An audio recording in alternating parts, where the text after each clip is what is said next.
Okay, for the last video of 2023 here, I'm going to briefly expand upon two older videos that I did. The first one is on the screen here, Donald Trump, Insurrection, and the Colorado Supreme Court, which I just recently posted. So most of you should be somewhat familiar with what I discussed there, and it should be kind of fresh in your mind. But just in case you didn't have time to listen to it yet, and you want the nutshell version of it, well, it just so happens that from the very day of the alleged incident at the United States Capitol building on January 6, 2021, which we might refer to as the Fedsurrection, I think we could call it. I think that has a nice ring to it, the Fedsurrection. If you like to have fun with memes and that kind of thing, just a hypothetical meme you could play around with if you're into that sort of thing. Purely satire. I don't mean anything serious about the implications or motivations of that word as it relates to anyone of any official capacity in our governments or police organizations, both in this country at a national federal level and at a state or local governmental level. It's just for fun. The Fedsurrection. It has a nice ring to it.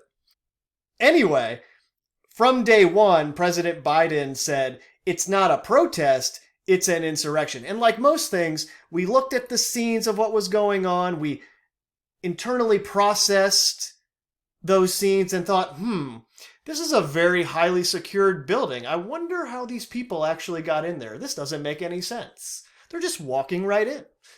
And based on all of those scenes, it just didn't quite fit with what we were being told it was. But nevertheless, President Biden referred to it very clearly as an insurrection. And then going forward, the media repeated that over and over and over again. This is what happened. It was an insurrection. It was a siege on the U.S. Capitol. A mob of angry domestic terrorist President Trump supporters engaged in an insurrection, this type of thing. And just coincidentally, as the next election cycle is about to kick into high gear in 2024, we have the Colorado Supreme Court seize upon that labeling of an insurrection and issue a ruling based on a very obscure section of the 14th Amendment that was applying at the time to Confederate soldiers to state that President Trump, having engaged in an insurrection, though that was never tried in any kind of court of law to determine that, they went with the idea that theoretically this happened based on what has been said in the media, and now we are going to issue a ruling that bars President Trump from the Republican primary based on the fact that he engaged in an insurrection, according to the media, and this clause in the 14th Amendment states that no one can hold office in the federal government if they engage in an insurrection. That's the nutshell of what transpired with the Colorado Supreme Court and what was in this video. However, I also did a video about 5 months ago, and it should be up on the screen here. And they gave me the old QAnon tag here because I used that word. And you can go on Wikipedia and get your facts correct if you would like to. As opposed to listen to what I said about it, even though I'm probably more critical of QAnon than Wikipedia. But anyway, this is titled Sound of Freedom, SCOTUS, MAGA, QAnon. And I covered at the time how they were describing the various decisions that the Supreme Court of the United States had issued that related to abortion and other very controversial subjects, and how the same media was kind of starting to paint Supreme Court justices as if they were Trump-inspired domestic terrorists. And from there, I kind of went into the idea of how, I'm seeing what this racist narrative is eventually designed to achieve. I didn't quite see it before, but now I'm starting to get it. I'm starting to understand why they brainwashed everyone with critical race theory and why they're making everyone so focused on race and really getting down into people's minds and saying, you should pay attention to what someone looks like. You should really look at their skin when you see them. And this just flies in the face of the natural human experience. We're not designed to do that. And it creates this artificial divide amongst everyone, which is by design, as it always is. But in the context of the United States of America, they have had this long-standing artificial divide between quote-unquote white people, whatever that means, and quote-unquote black people, whatever that means. And part of putting critical race theory into all of the schools and indoctrinating young people with that is to get them to get on board with the idea of white supremacy, not as it relates to society in general, but as it relates specifically to the creation of the United States of America.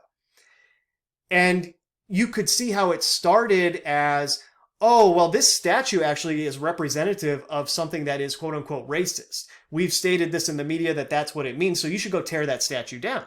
And this is what people did. They started tearing statues down and doing all kinds of similar things along these lines. And that was the incubation period. That was when they first kind of pushed it into the real world as far as, hey, let's start taking these ideas we've been putting into people's heads and unleash them in the actual real world. And you started to see the extension of that with the decision that was being issued by the Supreme Court, and then the media and all the politicians on certain channels of that media coming out and saying, hey, these are MAGA justices now. Look at what they've done. They're racists. We've got to take care of this problem. Meaning, we need to dismantle the United States of America because its institutions now are run by domestic terrorists who are white supremacists. And these two videos are now coming together in the next extension of this Colorado Supreme Court election drama, which I'm sure most of you saw just a few days ago. Maine Secretary of State Shenna Bellows removed Trump from the Maine ballot in the same way that the Colorado Supreme Court did it, except she just unilaterally did it. There was no legal ruling. She just decided, I'm going to do this as well. And she really merged these two ideas together on purpose in a more direct way with the rest of this headline here.